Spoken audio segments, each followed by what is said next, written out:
Good afternoon, Highway Heroes.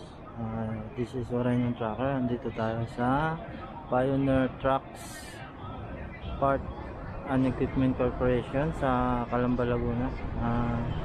Kukuhaan natin yung mga trucks nila, yung magagandang dump trucks.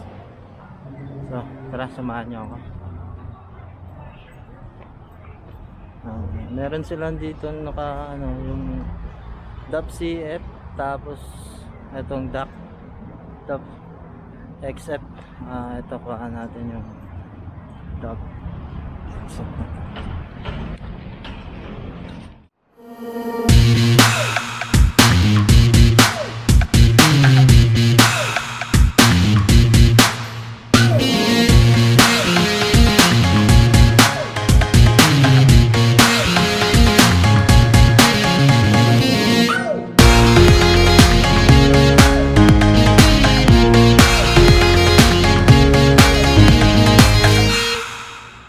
Highway Roads, ito yung DAP XF ng dito sa Pioneer Truck sa Cabuyao, Laguna.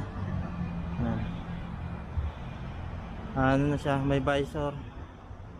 Ayan yung visor nya, ayan yung headlights. Ayan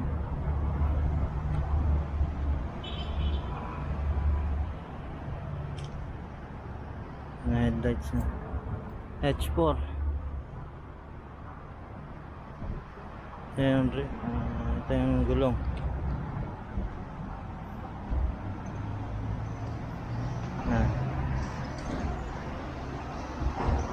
Ano siya, 105 460.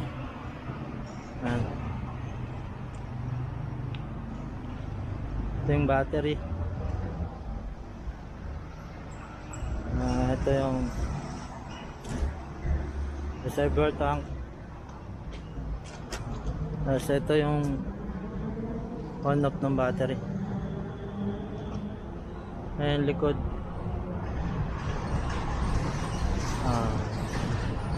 Ayan yung air coil.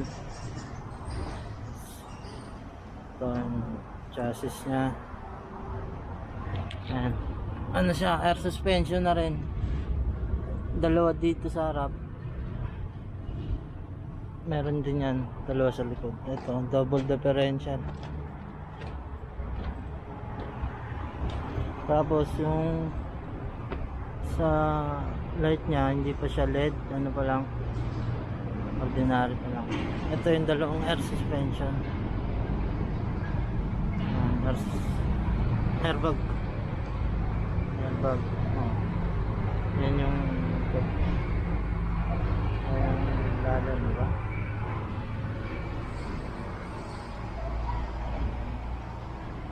Ito sa brake chamber.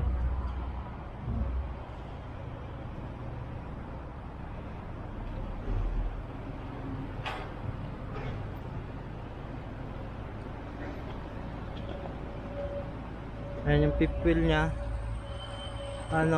adjustable fifth wheel. Pwedeng adjustable yung fifth wheel nya. Tapos ito yung sa diesel, nasa 700 yata ito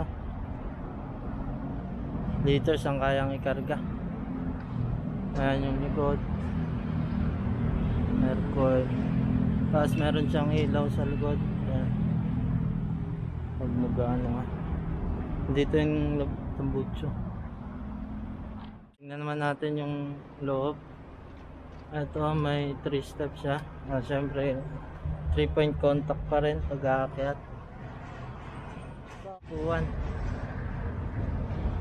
Tapos ito yung sa adjustment ng tractor head, yung taas at baba. Tracket tayo. Ayan yung kuha nya.